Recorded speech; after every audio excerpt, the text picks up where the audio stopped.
거룩하다, 거룩하다, 거룩하다 이런 제목으로 요한계시록 강의를 이어가겠습니다. 요한이 본 환상은 우리의 시선을 이 현실과 세상으로부터 두렵고 떨리는 엄위하고 지존하신 하나님의 보좌로 단번에 끌어올립니다. 이 광경은 성경의 어느 곳에서나 우리가 쉬 볼 수 있는 장면이 아니라 구약의 에스겔이나 이사야 등 지극히 제한된 성경의 구절 속에서만 확인되는 그런 부분입니다. 우리의 머릿속으로 상상조차 되지 않는 범접할 수 없는 광경을 묵시록은 우리들에게 보여주고 있습니다. 그 신비하고 지극히 영광스러운 장엄한 곳에 하나님께서 좌정하고 계신다는 사실을 교회와 성도들에게 증언하고 있습니다. 다시 말씀드리지만 이 묵시록의 기록 목적이 수고와 슬픔뿐인 인생을 지나가는 모든 지성교회의 성도들을 위로하고 그들에게 영원한 생명에 대한 소망과 위로를 불어넣어 주시기 위한 것이기에 하나님께서는 하나님의 실존을 선명하게 드러내시고 천상에서의 그 장면을 생생하게 묘사하시는 것을 통해서 자기 백성들을 무한히 위로하시고 격려하고자 하시는 목적으로 이렇게 천상계를 하나님의 보좌를 둘러싼 신비하고 거룩한 그 모습을 우리들에게 계시하신 것을 볼 수 있습니다. 이 천상의 거룩한 보좌에 앉으신 분께서 바로 우리의 아버지가 되시는 하나님이심을 그 백성들로 하여금 분명하게 알게 하고 그들의 영혼 깊이 이것이 각인되도록 역사하시는 것이죠. 하나님께서는 지금도 그 보좌에서 우리를 다스리고 계시고 이 세상의 모든 역사를 주관하고 계시는 살아계신 하나님이십니다. 성경은 이토록 분명하게 우리가 아바 아버지로 부르는 하나님께서 얼마나 지존하시고 영광스러우시고 엄위하신 분이신지를 모든 하나님의 자녀들이 이것을 올바로 깨닫고 발견하기를 원하고 있습니다. 모든 신자에게 우리가 경외하는 하나님을 올바로 알고 믿는 것보다 더 중요한 것은 없습니다. 그래서 호세아는 우리가 여호와를 알자, 힘써 여호와를 알자라고 호소하지 않았습니까? 성경의 진리와 정밀한 교리 안에서 하나님에 관해서 깊이 알아가고 깨달아가고 그리고 그 하나님을 경험해 나아가는 것은 우리로 하여금 진실로 하나님을 사랑하고 경외하는 마음을 더욱 우리 안에 증가시키는 신앙에서 가장 중요한 신자의 의무가 되는 것입니다. 깊이 아는 사이란 무엇을 의미하는 것입니까? 속속들이 모든 것을 다 아는 관계를 의미합니다. 타인은 알지 못하는 은밀한 부분까지 모두 아는 것. 그것을 우리는 누군가에 대해서 잘 안다 이렇게 표현을 합니다. 성경에서는 야다라는 말인데 이 알다라는 의미는 그렇게 부부가 서로에 대해서 숨김없이 경험적으로 모든 것을 다 아는 것과 같은 깊은 암과 사귐을 의미하는 것입니다. 하나님께서는 우리가 하나님에 관해서 그렇게 깊이 알기를 원하십니다. 경험적으로 하나님이 어떤 분인지를 깨닫고 발견하기를 원하십니다. 진리를 통해서 하나님을 경험하고 알아가기를 우리에게 항상 요구하시는 것이죠. 하나님을 단순히 지식적으로만 알 뿐 그렇게 세밀하게 체험적으로 알아가지 못할 때 우리는 그 하나님을 온전히 신뢰할 수도 사랑할 수도 없게 됩니다. 신앙은 공허하고 무료하게 되고 하나님과의 관계는 더 이상 진지하게 이어지지 못하기 마련입니다. 자연스럽게 그 관계는 소원해질 수밖에 없는 것이죠. 더 깊은 알미, 경험적으로 그의 영혼 안에 차곡차곡 쌓여지지 않고 있기 때문입니다. 누군가에 관해서 우리가 그 사람을 잘 알지 못한다면 우리는 보편적으로 그를 신뢰할 수도 없을 뿐만 아니라 나아가서 그런 사람을 위해서 희생을 감내하거나 목숨을 내어놓는 그런 무모한 행동을 할 사람은 아무도 없습니다. 그래서 신앙의 행위는 우리가 하나님을 깊이 알고 하나님을 경험하는 것과 비례하는 것입니다. 그분을 사랑하는 것만큼, 그분을 경외하는 것만큼 그 율법에 자진해서 묶이고 매이고 그 삶을 살아서 하나님을 기쁘시게 하려고 하는 그런 마음을 갖게 되는 것입니다. 하나님을 아는 지식이 경험적이고 실제적인 것만큼 우리는 하나님을 신뢰하고 믿음으로 우리의 삶을 살아낼 수가 있는 것입니다. 하나님을 아는 것만큼 하나님을 사랑할 수 있고 하나님을 경외할 수 있는 것이다. 여러분, 이 진리를 절대로 잊어서는 안 됩니다. 하나님을 알지 못하는 사람, 하나님을 경험하지 못한 사람은 하나님을 위해서 어떤 희생도 할 수 없습니다. 어떤 위험도 감내할 수 없습니다. 그래서 앞으로 신앙의 진위는 분명히 드러날 수밖에 없다는 말씀을 제가 여러분들에게 자주 드리는 것입니다.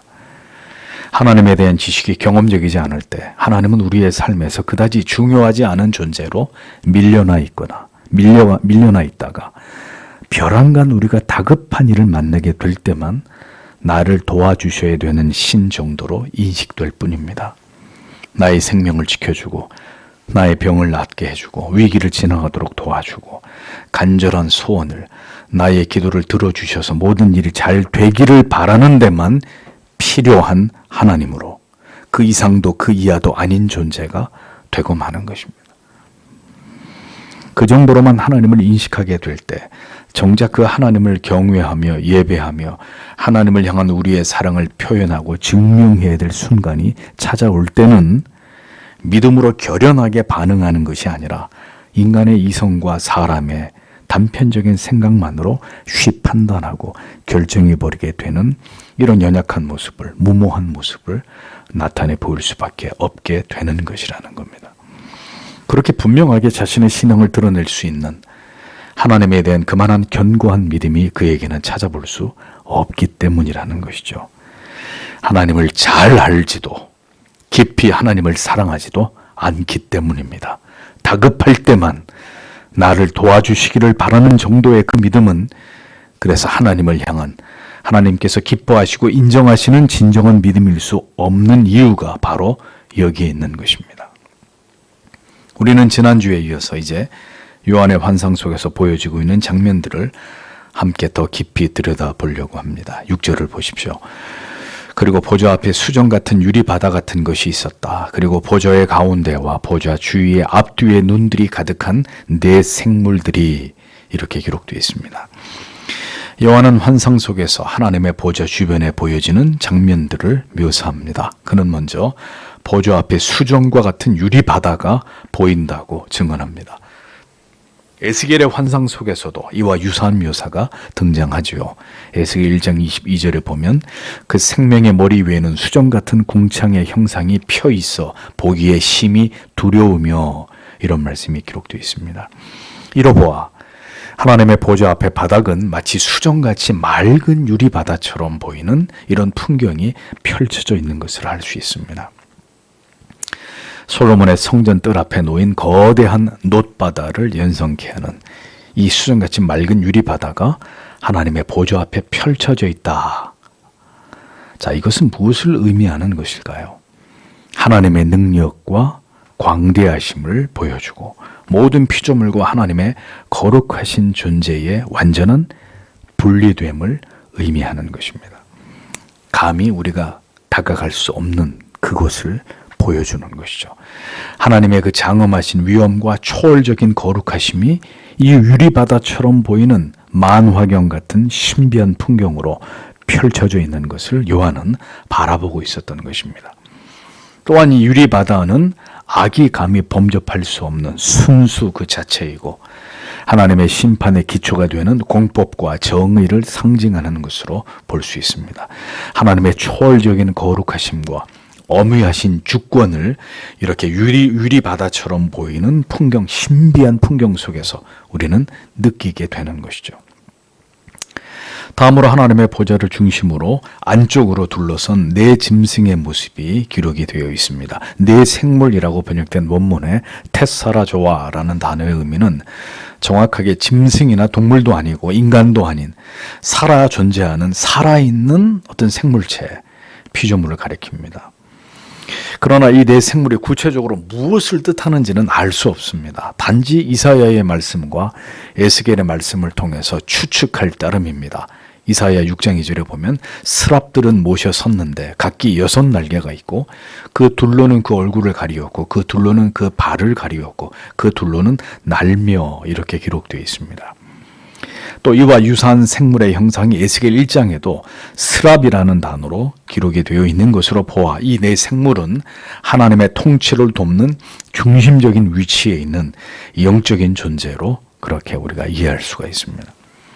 이 네 생물은 하나님의 보좌에 가장 근접해 있기에 천상에서 하나님을 보좌하는 높은 지위에 있는 존재들로 여겨지고 천사들 가운데서도 가장 최고의 서열에 속해 있고 하나님을 향한 경배와 하나님의 심판을 세상에서 주도하면서 하나님의 명을 받드는 그런 존재로 추측해 볼 수 있습니다.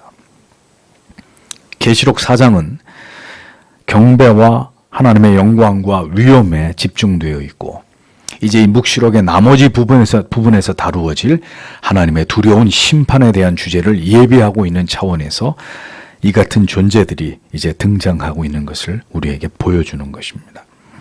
네 생물은 천상의 신비한 존재들로 초자연적인 하나님의 보좌를 옹이하고 전체의 창조 질서와 모든 피조물들을 표상하는 대표적인 존재로 볼 수 있습니다. 이어 이 네 생물에 대한 또 다른 성경의 묘사는 이들의 앞뒤에 눈이 가득하다라는 것입니다. 에스겔서에 나오는 네 생물은 그 바퀴에 온통 눈이 가득하고 이렇게 기록이 되어 있는데 이 부분과 연관점이 있습니다. 그들은 스랍들 가운데 가장 으뜸인 존재들로 앞뒤에 온통 눈이 가득하다. 이 의미는 그들이 항상 하나님의 명을 받드는 존재들답게 매우 기민하고 민첩하게 모든 것들을 감시하고 감독하고 있는 존재라는 것을 뜻하는 것입니다. 이 네 생물도 모두 하나님께서 창조하신 피조물들입니다. 그러나 이러한 존재들의 이 범상치 않은 모습은 하나님이 얼마나 크고도 위대하신 능력을 가지신 분이심을 우리에게 잘 드러내주는 방증이 됩니다.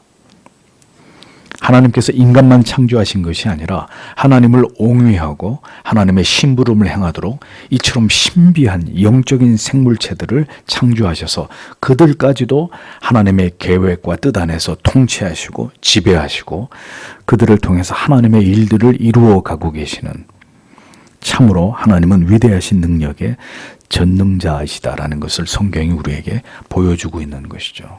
하나님이 인간만 지으신 게 아니란 말이죠. 천사와 같은 영적인 존재들, 그 형체를 우리가 우리의 이성으로 설명할 수 없는 그런 신비한 존재들도 하나님이 지으셨다는 거죠. 그것이 하나님의 영광을 나타내고 있다는 겁니다. 그러므로 이 같은 신비한 천상의 존재들 또한 하나님의 광대하신 능력과 위엄을, 영광을 드러내는 수단이라고 볼 수 있는 것입니다. 이어지는 7절에 보다 자세하게 이 네 생물의 생김새가 묘사가 되어 있죠. 그리고 첫 번째 생물은 사자 같고 두 번째 생물은 송아지 같고 세 번째 생물은 사람 같은 얼굴을 가지고 있고 네 번째 생물은 날아가는 독수리 같은 이라고 기록이 되어 있습니다. 자, 이 네 생물은 어떤 특징을 가지고 있느냐? 사자처럼 강하고 소처럼 충성스럽게 충실하게 성실하게 일할 수 있고 사람처럼 지성을 가지고 있고 독수리처럼 날랜 존재들이다라는 의미입니다. 힘, 충성, 지혜, 민첩함을 가지고 하나님께서 명령하신 일들을 빈틈없이 유능하게 수행하는 그런 존재들이라는 것을 알 수 있습니다. 내 생물의 충만한 눈은 하나님의 명을 받들어서 오늘도 이 세상의 의인과 악인들을 감찰하고 그들을 살피고 있습니다. 하나님의 심판이 임할 자들을 찾고 있고 박해와 핍박당하는 의로운 하나님의 백성들을 따라가면서 그들을 주목하고 있다는 거죠. 이러한 하나님의 심부름꾼들을 묘사하고 있는 것은 하나님께서 오늘도 이렇게 유능한 그리고 강력한 하나님의 명을 받드는 신비한 존재들을 통해서 고난당하는 교회와 성도들을 돕기 위해서 모든 것들을 준비하고 예비해 놓고 계신다는 것을 교회와 성도들에게 알리시는 이런 하나님의 뜻이 있는 것입니다. 그러므로 이 세상에서 환난과 핍박과 고난을 당할지라도 끝까지 인내하면서 하나님의 도우심을 믿고 바라도록 하시기 위한 그런 차원에서 하나님의 보좌를 옹유하고 있는 이런 신비한 내 생물체에 대한 말씀이 성경에 기록이 되어 있는 것이라는 겁니다. 8절에는 이 내 생물의 모습이 상세하게 묘사되어 있고 그들이 하나님의 보좌의 주변에서 뭘 하고 있는지가 기록이 되어 있습니다. 그리고 내 생물들은 그들의 하나마다 6 날개들을 위로 가지고 주위와 안에 눈들이 가득하다. 그리고 그들이 밤낮으로 휴식을 가지지 않는다. 말하기를 거룩하시다. 거룩하시다. 거룩하시다. 주 하나님인 전능자께서는 계셨던 분이시고 계시는 분이시고 오시는 분이시다. 이렇게 기록을 하고 있습니다. 이러한 내 생물의 모습은 에스겔 1장과 이사야 6장에 나오는 스랍들과 그룹들과 천사들에 관한 묘사와 흡사합니다. 구약 성경에서 스랍과 그룹은 생명나무를 지키고 있었고 지성소 안에서는 날개로 속죄소를 돕고 있는 모습으로 묘사되었고 하나님의 통치를 돕는데 중심적인 역할을 수행했던 존재로 성경 속에 그렇게 등장하고 있습니다. 날개가 6이라는 의미는 신속함을 나타내는데 내 생물들이 하나님의 뜻과 섭리를 매우 민첩하게 수행하는 것을 암시하는 것이고 그 안과 주위에 눈이 가득하다라는 것은 6절에 앞뒤에 눈이 가득하다라는 말씀과 연결되어서 모든 것을 보고 있고 감시하고 있고 알고 있어서 하나님의 명령을 절대로 실수 없이 아주 정확하고 정밀하고 유능하게 수행할 수 있다는 것을 보여주는 것입니다. 나중에 이 존재들이 하나님의 명을 받들어 하나님의 무서운 심판을 재앙을 세상 가운데 쏟아내죠. 이 내 생물이 주로 감당하는 것이 그럼 무엇이었느냐 본문을 보십시오. 그들이 밤낮 쉬지 않고 이르기를 거룩하다 거룩하다 거룩하다 주 하나님 곧 전능하신 이여 전에도 계셨고 이제도 계시고 장차 오실 자라 이렇게 기록이 되어 있습니다. 자, 그러니까 이 내 생물체가 일단 천상에 있으면서 그들이 수행했던 가장 중요한 의무가 뭐냐? 하나님의 주권과 권능을 찬양하는 것. 이것이 이 내 생물들, 천사들의 가장 중요한 의무였다는 것입니다. 중요한 사실은 이들의 이 찬송이 밤과 낮으로 끊이지 않고 계속되고 있었다라는 점이죠. 네. 연약한 육체를 가진 인간은 휴식을 취해야 되고 밤에는 잠을 자야 되는 이런 존재에 불과하지만 이 천상의 신비한 생물들은 휴식도 필요 없고 잠도 필요 없는 그런 존재들이었습니다. 내 생물뿐만 아니라 모든 천상의 영원한 존재들은 이렇듯 지상의 인간들이 가진 모든 연약함을 초월한 존재들입니다. 그들이 그렇게 쉬지 않고 끝도 없이 하나님을 예배하고 있었다라는 것을 보여주는 것입니다. 그러니까 모든 피조물들의 존재하는 1차적인 목적이 뭐냐? 하나님을 찬양하기 위함이다 라는 것을 우리가 알 수 있는 거죠. 존재하는 모든 것들은 모두 하나님의 뜻대로 존재함을 통해서 하나님을 영화롭게 하고 그를 찬양해야 되는 의무를 갖습니다. 우리가 하나님을 예배할 때 그래서 하나님은 그것을 가장 기뻐하시는 것입니다. 그것이 우리의 삶이 예배가 되게 해야 되는 이유이고 특별히 모든 성도가 함께 모여서 하나님을 예배하는 가장 중요한 이유가 되는 것입니다. 이들이 찬양하는 내용이 무엇이냐? 하나님의 거룩하심입니다. 하기오스, 거룩하다, 히브리어 캐도시를 헬라어로 옮긴 말이죠. 이것은 하나님의 대표적인 성품과 속성입니다. 하나님은 유일무이하신 거룩하신 분이시죠. 하나님은 장엄하시고 영광스러우신 그 누구와도 같지 않으신 홀로 구별되신 영화로우신 존재이십니다. 그것을 거룩이라고 부르는 것이고 내 생물들은 그 하나님의 거룩하심을 찬양하고 있었다라는 거죠. 하나님의 거룩하심이 우리의 찬양의 주된 내용이 되고 있습니까? 그러니까 이 하나님이 거룩하다라는 개념이 우리 안에 깊이 각인이 되어 있어야 하나님의 거룩하심을 찬양할 거 아닙니까?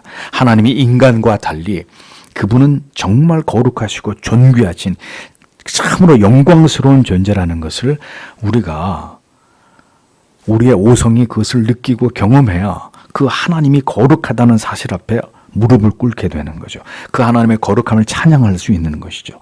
그래서 하나님의 백성들에게는 하나님이 거룩하신 존재라는 것을 계속 하나님이 그들에게 깨닫게 해주신단 말이에요. 그래서 그 거룩하신 하나님을 예배하지 않고는 견디지 못하게 만들어 가신다는 거죠.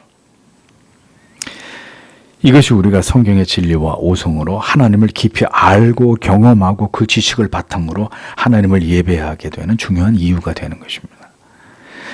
그래서 관념적이고 피상적인 하나님에 대한 총체적 무지는 절대로 하나님을 올바로 진심으로 예배할 그 어떤 분명한 이유와 목적도 의지도 우리 안에 만들어낼 수 없다라는 것을 여러분들이 알아야 하는 것입니다. 정말 하나님의 거룩하심이 무엇인지를 깨닫고 경험한 사람은 그 하나님의 존재하심 앞에 엎드려 그 앞에 나아가 예배하지 않고는 견딜 수가 없는 거예요. 그 하나님을 예배하지 않는다? 그건 나에게선 상상할 수 없는 일이 되는 것입니다. 그 사람들이 하나님의 사람들이라는 거예요. 하나님의 거룩하심을 맛보아 알게 한 자들. 그래서 그 거룩하신 하나님을 예배하는 것을 존재에 마땅한 이유로 생각하게 만든 그들이 하나님의 사람, 참된 예배자라는 것입니다. 그러므로 여러분들이 오늘 이 자리에 나와 계셔도 그 하나님의 거룩하심 앞에 내가 지금 서 있다. 거룩하신 하나님을 예배하고 있다라는 생각을 가지고 계시지 않는다면 여러분들은 하나님을 예배하고 있는 것이 아닌 것입니다. 거룩한 마음을 가지고 여러분들이 영화를 보시나요? 거룩한 마음을 가지고 TV를 보시나요? 아니지 않습니까? 그것과 뭐가 다를 게 있겠습니까? 하나님을 예배하는 것은 그 거룩하심 앞에 부복하는 것입니다. 엎드리는 것입니다. 그 하나님을 높이려고 하는 이 본능을 가지고 그 하나님을 찬양하고 하나님의 말씀을 듣고 그 하나님을 기쁘시게 하는 삶을 살아가려고 결심하고 다짐하는 이러한 우리의 행위를 통해 하나님을 예배함으로 나타나는 것입니다. 그것이 예배라는 것을 알면 예배를 하나님 앞에 어떻게 드려야 되는지에 대해서도 분명한 지각을 갖게 되는 것입니다. 하나님의 거룩하심을 3번이나 연속적으로 찬양하고 있다는 것은 하나님의 최상의 거룩하심을 표현하는 방식입니다. 거룩하신 하나님으로 존재하시는 그 자체가 성도에게 찬송의 이유이고 목적이 됨을 그래서 우리가 올바로 이해할 필요가 있는 것이죠. 하나님은 절대로 우리와 같으신 존재가 아닙니다. 그러하기에 이어서 이렇게 찬양하고 있는 것을 볼 수 있습니다. 주 하나님 곧 전능하신 이여 전에도 계셨고 이제도 계시고 장차 오실 자라. 내 생물들이 하나님을 찬양하는 내용은 우리가 하나님을 어떻게 예배하고 찬양해야 되는지에 대한 중요한 근거를 제시해 줍니다. 그들은 지금 하나님의 전능하심을 찬양하고 있습니다. 전능하신 이여 호 판토크라토르 헬라어로 이는 만물을 지배하는 무한한 권능을 가진 전능자라는 의미로 오직 하나님께서 모든 피조물을 지배하고 주관하시고 다스리고 계시는 권세를 가지신 분으로 높이는 말입니다. 이어서 다른 표현은 전에도 계셨고 이제도 계시고 장차 오실 자라라는 말입니다.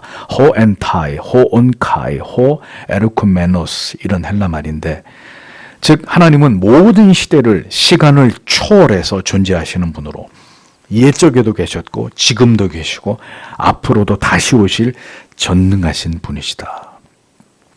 시공을 초월해서 존재하시면서 그분은 예배를 받고 계시는 분이다. 모든 시대를 초월해서 동일한 방식으로 하나님을 예배하는 그 예배를 오늘도 하나님이 받고 계시는 무한하신 영원하심과 광대하심을 가지신 그러한 존재인 것을 찬양하고 있는 것이죠. 이것이 내 생물의 하나님을 향한 찬양의 내용이었습니다. 밤낮 쉬지 않고 하나님을 찬양하며 예배하고 있는 이 내 생물의 모습은 우리에게 어떤 교훈과 깨달음을 주는 것일까요? 찬양은 하나님께 올려드리는 찬양은 하나님의 거룩하심과 그 권능과 영원히 자존하심에 대해서 예배하는 것은 모든 피조물과 천상의 존재들과 나아가서 모든 인간의 존재의 이유이고 목적이고 가장 거룩한 의무임을 보여주는 것입니다. 천상에서도 이 신비한 생물들이 쉬지 않고 하나님을 찬양하고 예배하고 있음을 생각할 때 지상에서 우리가 드리는 예배 또한 하나님 앞에서 어떠해야 될지를 깊이 여러분 생각해 보십시오. 우리의 예배 또한 멈출 수 없는 것이고 가장 진실되고 경건하게 가장 엄숙함으로 그렇게 하나님을 높이고 찬양하고 경배하는 것이 피조물된 가장 중요한 의무이고 우리가 존재하는 목적이라는 것을 절대로 잊어서는 안 되는 것입니다. 그러므로 하나님을 예배하기를 싫어하는 자들, 어떤 이유로든 하나님을 예배함을 소홀히 하거나 가볍게 여기는 자들은 영원토록 이어질 천상의 예배의 자리에 참여할 생각을 접어야 하는 것입니다. 이 땅에서 우리가 주일마다 행하는 예배에도 하나님을 향해서 우리의 마음을 다하지 못한다면 그래서 주일의 예배를 개인적인 어떤 이유 때문에 번번이 불참하는 사람들이 하나님의 나라에서 우리가 영원토록 하나님을 예배함을 어떻게 견딜 수가 있겠습니까? 불가능한 이야기죠. 이것은 어떤 말과 변명으로도 합리화될 수 없는 문제입니다. 천국은 모든 피조물들이 영원토록 하나님을 예배하는 곳입니다. 무슬림들이 말하는 것처럼 먹고 마시고 미인들과 노는 그런 장소가 아닌 거죠. 그러므로 이 땅에서도 우리가 참된 예배자가 되어 어떤 가운데서도 기꺼이 즐거움으로 자원하여 하나님을 예배하지 않는다면 우리가 생각하는 천국 구원이 성경이 말씀하고 있는 그것과 다를 수 있다는 것을 깊이 생각해 보아야 하는 것입니다. 하나님을 찬양하며 그 거룩하심을 높이고 경배한 것은 내 생물만이 아니었습니다. 이어지는 9절에서 11절을 보십시오. 그리고 그 생물들이 영광과 존귀와 감사를 보좌 위에 앉아 계신 분께 세세토록 사시는 분께 드릴 때에 24장로들이 보좌 위에 앉으신 분에 엎드릴 것이다. 그리고 그들이 세세토록 사시는 분께 경배할 것이다. 그리고 그들이 그들의 왕관들을 보좌 앞에 놓을 것이다. 말하기를 주여 그리고 우리의 하나님이시여 당신께서는 영광과 존귀와 권능을 받는 것이 합당하십니다. 왜냐하면 당신께서는 모든 것들을 창조하셨고 당신의 뜻을 위하여 그들이 있었고 창조되었기 때문입니다. 라고 기록되어 있습니다. 내 생물들이 영광과 존귀와 감사를 세세토록 사시는 하나님께 올려드림과 동시에 24장로들 또한 하나님 앞에 엎드려서 경배하면서 자기의 면류관을 보좌 앞에 던지면서 하나님을 찬양하고 있는 장면이 기록되어 있습니다. 영광과 존귀와 감사를 받으실 분은 오직 한 분 여호와 하나님이시죠. 영광, 하나님의 본질적인 속성입니다. 존귀, 그 영광의 존중의 의미가 추가된 것입니다. 감사, 유카리스티아, 하나님께서 그 백성들에게 행하신 그 모든 일에 대한 감사를 의미합니다. 보좌에 앉으신 여호와 하나님만이 이 모든 것을 세세 무궁토록 받으시기에 합당하신 유일하신 존재다라는 거죠. 그 어떤 인간도 감히 이러한 하나님께서 받으실 영광을 가로채고도 지엄한 하나님의 심판을 피할 자는 아무도 없는 것입니다. 어리석은 인간 따위가 세상에서 자기의 이름을 높이면서 부와 권력으로 사람들의 인기를 얻고 세상을 지배하면서 자기 마음대로 통치하려고 하는 것보다 더 어리석고 참남한 일은 없는 것입니다.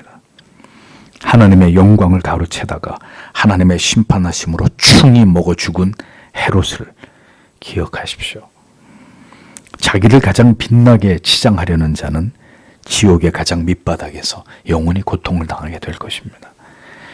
우리는 오직 하나님만이 길이 영광과 존귀와 감사와 찬송을 받으시기에 합당하신 분이심을 기억하면서 오직 하나님만을 높이는 그런 존재들이 되어야 합니다.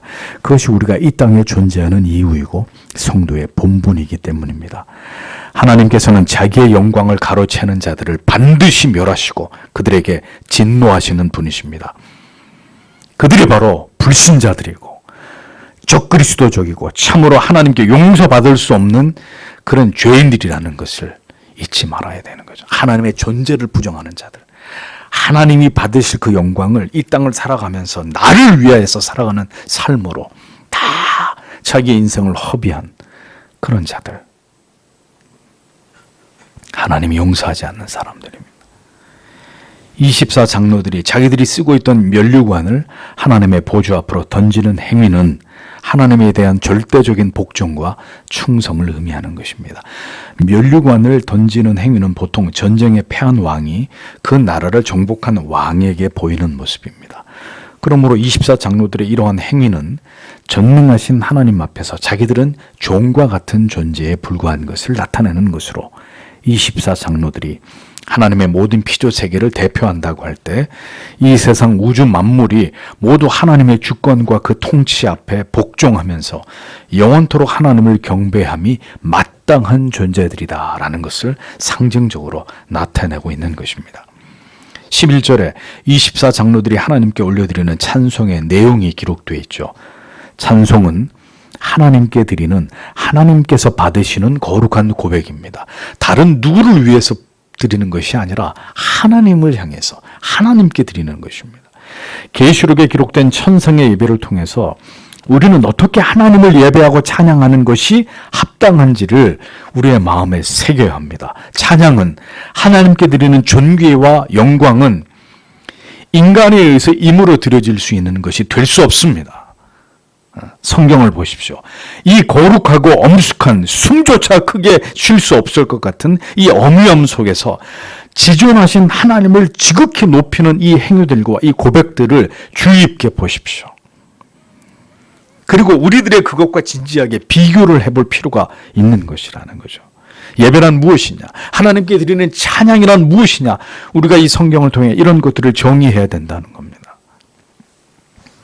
예배는 인간을 위한 즐거운 축제입니까? 인간들에게 감동과 감화를 주는 수단입니까? 예배는 우리의 편의에 따라서 그 형태와 내용과 형식을 아무렇게나 변경할 수 있는 것입니까? 천상에서 하나님을 예배하는 그 분위기를 보십시오. 그게 축제와 감각적인 즐거움의 도가니처럼 보이십니까? 마음대로 드럼을 두들기고 세상 음악으로 반주를 하는 그것이 하나님을 향한 찬양이라고 보여지냐 말이죠. 그러니까 마음만 있으면 형식과 내용 따위는 중요한 것이 아니냐.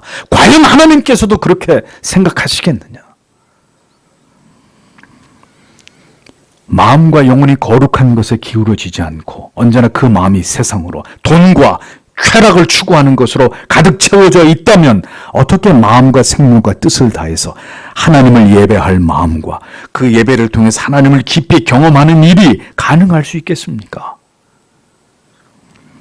마음과 영혼의 결이 하나님을 향하지 않고 있는 사람은 그렇게 자기를 기만한 채로 온 마음을 다해서 하나님을 온전하게 거룩하게 예배하지 않는 것입니다.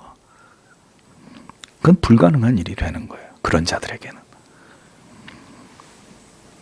24 장로들은 영광과 존귀와 권능을 하나님이 받으시기에 합당하다고 찬송하고 있습니다. 내 생물은 영광과 존귀와 감사를 하나님께 올려드렸습니다. 경배와 찬송은 영광과 존귀와 감사와 모든 능력이 하나님께 있음을 인정하고 고백하는 행위입니다. 그래서 철저하게 하나님을 높이고자 함이 그 목적인 거예요.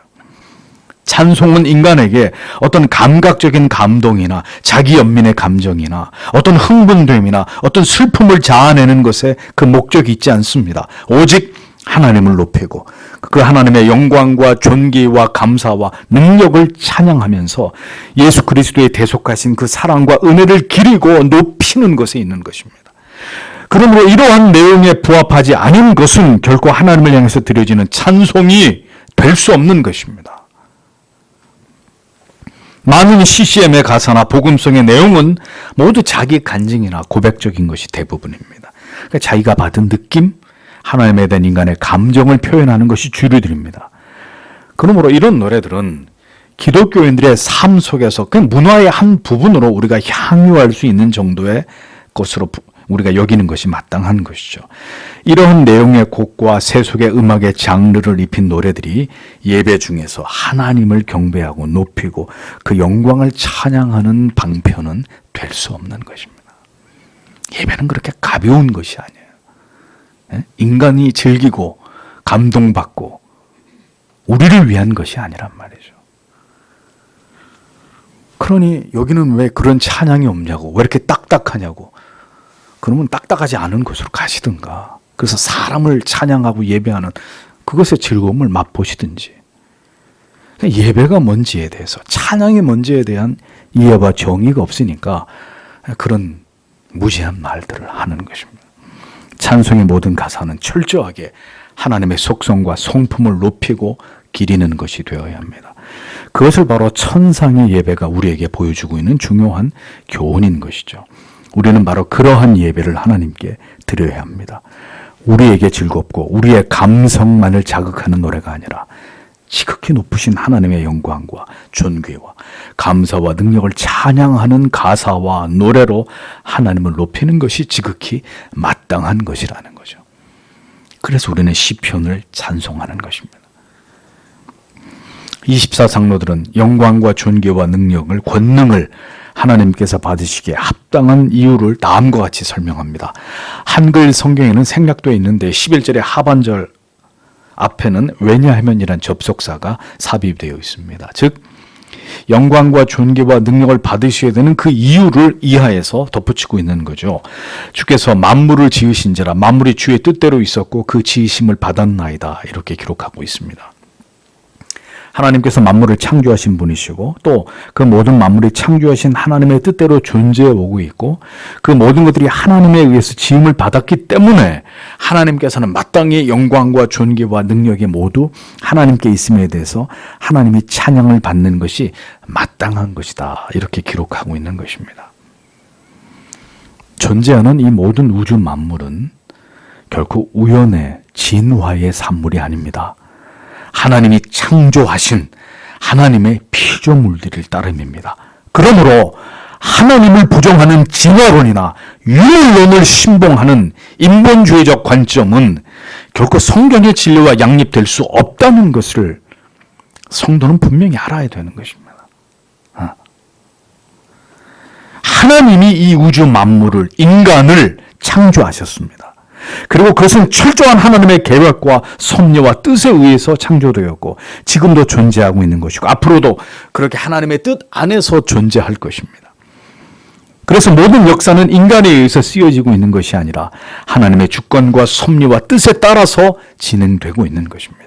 이것이 성경이 우리에게 말씀해주고 있는 진리입니다. 하나님께서 모든 존재하는 것들의 창조주이시고 존재하는 모든 것은 스스로 존재하는 것이 아니라 하나님의 뜻에 의해서 존재해 왔음을 계시는 우리에게 분명하게 말씀하고 있는 것이죠.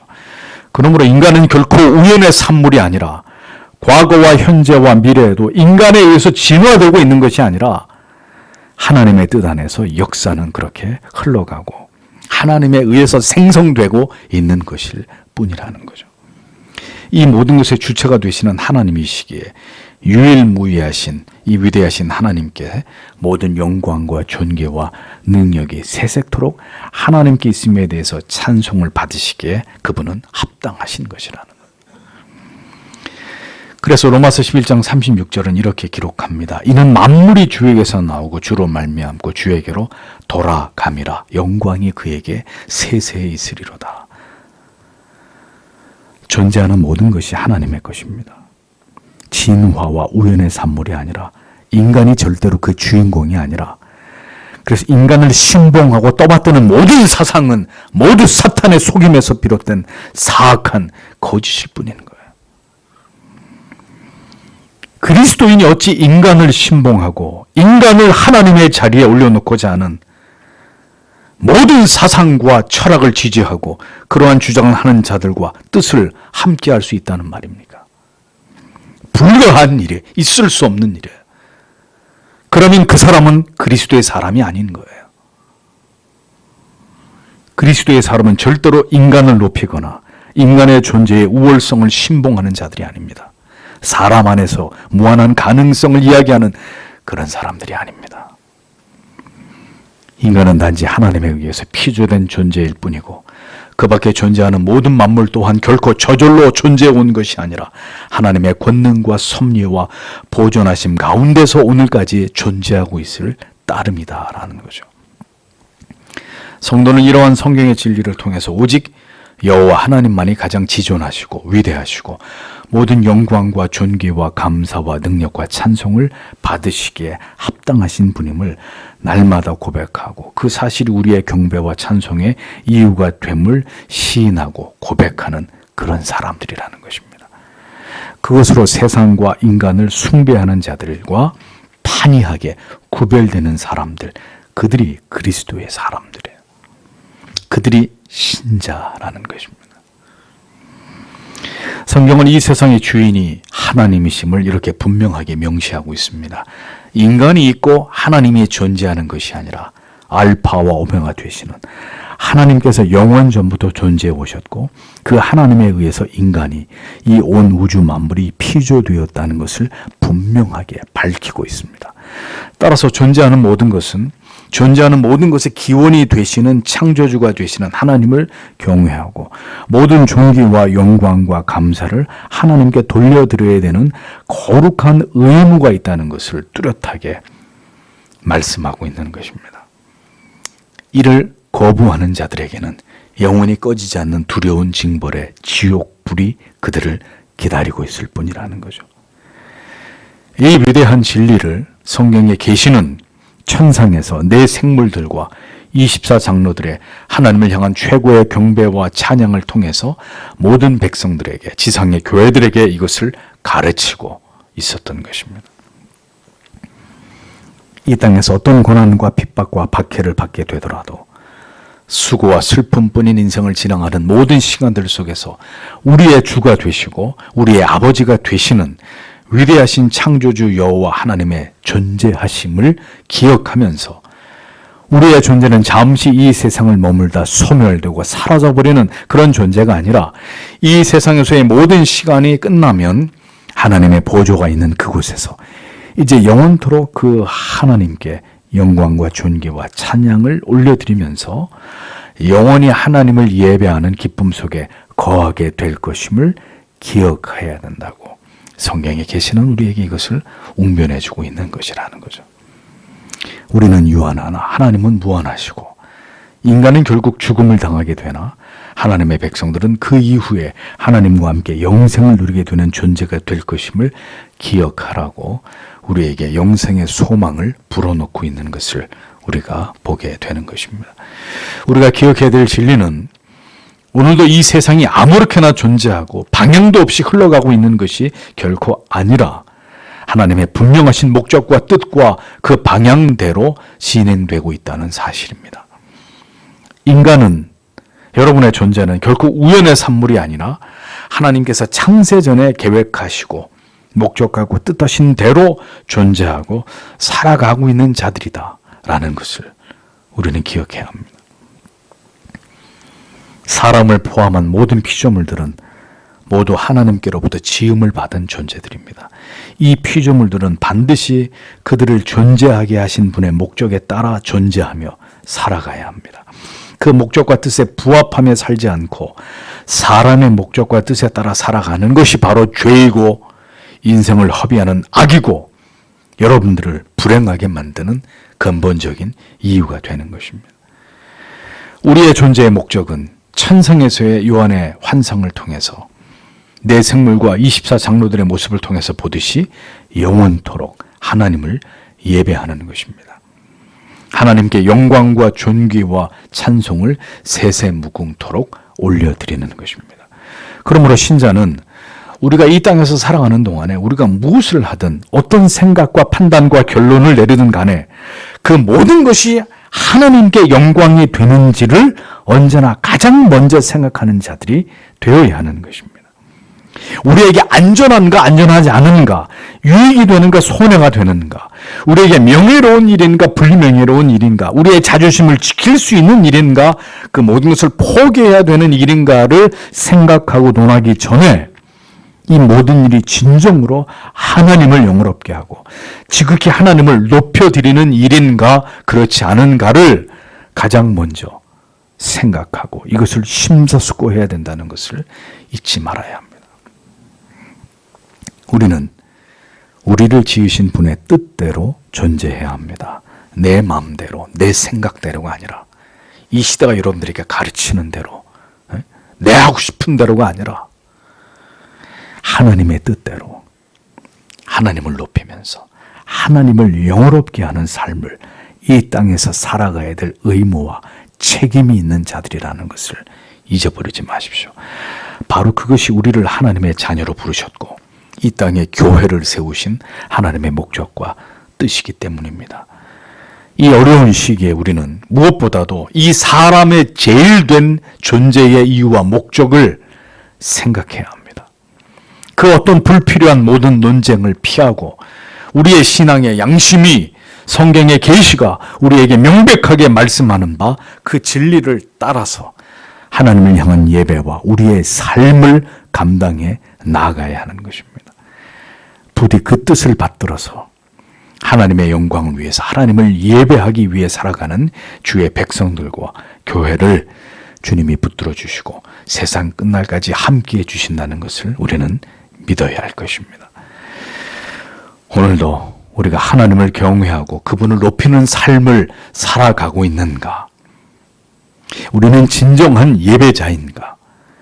이 땅에서 모든 예배가 끝나게 될 때 우리는 모두 천상에서 이제 영원토록 하나님을 예배하게 될 자라는 것을 생각하고 또 생각하면서 우리는 이 세상을 지나가야 되는 것입니다. 천상의 하나님의 보좌를 옹위하는 네 생물과 그리고 24장로들과 수많은 하나님의 백성들과 그 영광스러운 천상의 예배에 우리도 참여하게 될 날이 온다라는 것을 잊어버리지 마십시오. 천국은 먹고 노는 것이 아닙니다. 영원토록 하나님을 높이고 하나님께 경배와 찬양을 올려드리고 그리고 그 모든 것 속에서 진정한 기쁨과 감격을 영원한 행복을 맛보는 곳입니다. 오늘의 우리의 삶은 정확하게 그것을 바라고 흠모하고 사랑하고 있는지를 돌아보십시오. 우리가 왜 어떤 어려움이 와도 지상에서의 우리의 예배를 멈출 수 없는지를 이 천상의 예배의 광경을 통해서 다시 우리의 마음에 깊이 새기고 우리의 모든 예배가 진정으로 하나님을 영화롭게 하고 있는 것인지를 올 한 해도 이 어려움 속에서 하나님을 예배한 우리의 모든 예배를 곰곰이 돌아보고 생각하시면서 앞으로의 시간들 속에서도 우리가 어떻게 이 하나님을 영화롭게 하는 예배를 지켜나가야 될지를 깊이 생각해 보시는 그런 주일이 되시기를 원합니다. 어떻게 달려왔는지 알 수 없는 한 해가 이제 거의 저물어 가고 있습니다. 하나님을 예배할 수 있는 것이 얼마나 감격스러운 것인지 참된 예배자들에게는 분명히 복받치는 감사가 있으리라고 믿습니다. 영원히 하나님께 영광과 감사와 찬양을 올려드리게 될 그날이 우리에게 도래할 때까지 지상에서 이 복된 예배를 계속해서 모든 성도들과 함께 드릴 수 있도록 하나님께서 우리 모두에게 건강을 주시고 영혼의 굳은 믿음을 주셔서 살아있는 동안 우리에게 주어진 이 가장 복된 이 거룩한 의무를 예배를 통해서 계속해서 이어나가도록 하나님께서 우리에게 은혜를 베풀어 주시기를 오늘도 다 함께 기도하기 원합니다. 기도하겠습니다.